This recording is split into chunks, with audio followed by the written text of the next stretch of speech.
मुस्कान का डर नवापुरा गांव, जो कभी अपने समृद्ध इतिहास और शांत जीवन शैली के लिए जाना जाता था, अब एक भयावह कहानी की वजह से कुख्यात हो चुका था।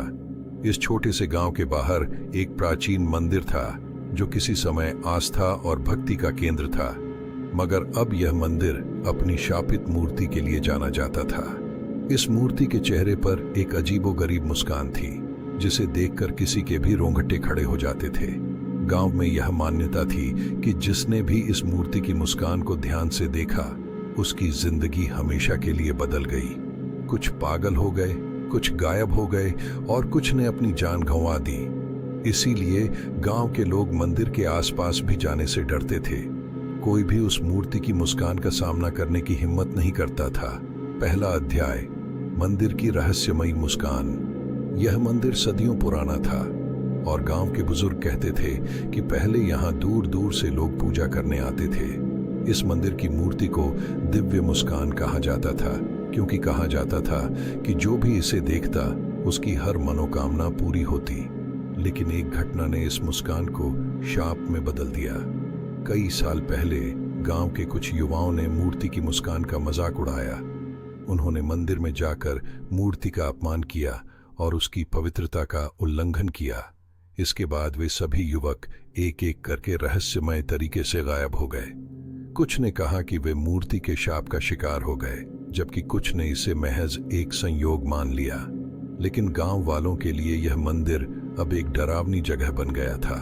पुजारी बाबा अर्जुन, जो गांव के सबसे अनुभवी व्यक्ति थे, ने मंदिर को बंद करवा दिया और गांव वालों को चेतावनी दी कि कोई भी इस मंदिर के करीब न जाए। इस मुस्कान में अब शाप है, उन्होंने कहा। यह किसी का भी जीवन तबाह कर सकती है। दूसरा अध्याय, राजीव की जिज्ञासा। राजीव एक युवा पुरातत्वविद था जिसे प्राचीन सभ्यताओं और मंदिरों के रहस्यों में गहरी दिलचस्पी थी। जब उसने नवापुरा गांव के इस मंदिर की कहानी सुनी तो उसकी जिज्ञासा और बढ़ गई। उसने तय किया कि वह इस मंदिर के रहस्य का पता लगाएगा। उसकी दोस्त प्रीति, जो एक लेखिका थी, ने उसे चेतावनी दी, राजीव, इस मंदिर के बारे में सुनी सुनाई बातें सच हो सकती हैं। लोग यहाँ सालों से डरते आए हैं, तुम इसे हल्के में मत लो। लेकिन राजीव विज्ञान और तर्क पर विश्वास करता था। उसने सोचा कि यह सब सिर्फ अंधविश्वास है और कुछ नहीं। मैं इन कहानियों पर विश्वास नहीं करता, राजीव ने कहा। मैं सच्चाई का पता लगाना चाहता हूं। तीसरा अध्याय, मंदिर का सामना। एक रात जब पूरा गांव गहरी नींद में था, राजीव ने मंदिर का दौरा करने का फैसला किया। उसने अपनी टॉर्च और कैमरा लिया और मंदिर की ओर चल पड़ा। रास्ते में ठंडी हवा बह रही थी और पेड़ अजीब आवाजें कर रहे थे। जब राजीव मंदिर पहुंचा तो उसने देखा कि मंदिर जर्जर हालत में था। दीवारें समय की मार से क्षतिग्रस्त हो चुकी थीं और मूर्ति धूल और जालों से ढकी हुई थी। लेकिन मूर्ति की मुस्कान वैसी ही थी, अजीब और भयावह। राजीव ने टॉर्च की रोशनी मूर्ति के चेहरे पर डाली। उसे लगा कि मूर्ति की आंखें उसकी ओर देख रही थीं और उसकी मुस्कान और भी गहरी हो रही थी। ये देखकर राजीव का दिल तेजी से धड़कने लगा, लेकिन उसने खुद को संभाला और मूर्ति की कुछ तस्वीरें खींची। मूर्ति के पास खड़े होते ही उसे अचानक से अजीब महसूस होने लगा, जैसे किसी अदृश्य शक्ति ने उसे घेर लिया हो। टॉर्च की रोशनी बार बार बंद होने लगी और मंदिर के अंदर की हवा घुटन भरी महसूस होने लगी। वह जल्दी से वहां से निकलने की कोशिश करने लगा, लेकिन तभी उसे लगा जैसे मूर्ति की मुस्कान उसके दिमाग में छप गई हो।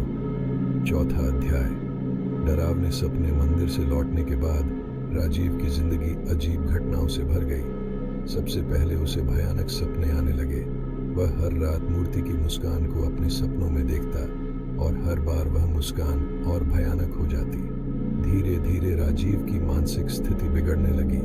वह दिन भर मूर्ति की तस्वीरों को घूरता रहता और उन्हें देखकर बड़बड़ाता रहता। इस मुस्कान में कुछ है, वह बार बार प्रीति से कहता। यह सिर्फ एक पत्थर की मूर्ति नहीं है, यह मुझे कुछ कहना चाहती है। प्रीति उसकी हालत देखकर डर गई थी। उसने कई बार उसे समझाने की कोशिश की, लेकिन राजीव के दिमाग में मूर्ति की मुस्कान गहराई तक बस चुकी थी। उसकी रातें अब बुरे सपनों और अजीब अनुभवों से भरी रहने लगी। कभी कभी वह आधी रात को उठकर मंदिर की ओर जाने की कोशिश करता, लेकिन प्रीति उसे रोक लेती। 5वां अध्याय, शाप का असर। राजीव की हालत दिन ब दिन बिगड़ती चली गई। वह अब खुद को कमरे में बंद रखता और मूर्ति की तस्वीरों को देखता रहता। उसकी आंखों में एक अजीब चमक और चेहरे पर वह शापित मुस्कान दिखाई देने लगी। प्रीति ने गांव के पुजारी बाबा अर्जुन से मदद मांगी। बाबा अर्जुन ने उसकी हालत देखकर कहा, यह वही शाप है जिसका सामना उसने किया है। अब यह मुस्कान उसे अपनी गिरफ्त में ले रही है। तुम जितना जल्दी हो सके उसे इस गांव से दूर ले जाओ। प्रीति ने राजीव को गांव से बाहर ले जाने की योजना बनाई, लेकिन उससे पहले ही एक भयानक घटना घट गई। एक रात राजीव अचानक गायब हो गया। गांव के लोग उसे चारों ओर ढूंढने लगे, लेकिन उसका कोई पता नहीं चला।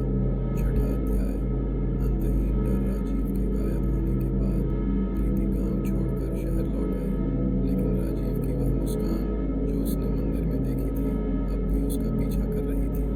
उसे हर जगह वही मुस्कान दिखाई देने लगी। वह रातों को सो नहीं पाती थी और दिन में भी उसे ऐसा लगता जैसे कोई अदृश्य शक्ति उसे देख रही हो। गांव में लोग अब भी उस मंदिर के पास जाने से डरते थे। कोई नहीं जानता था कि राजीव के साथ क्या हुआ, लेकिन एक बात साफ थी, मूर्ति की मुस्कान अब सिर्फ पत्थर की नहीं थी, वह मुस्कान अब जीवित हो चुकी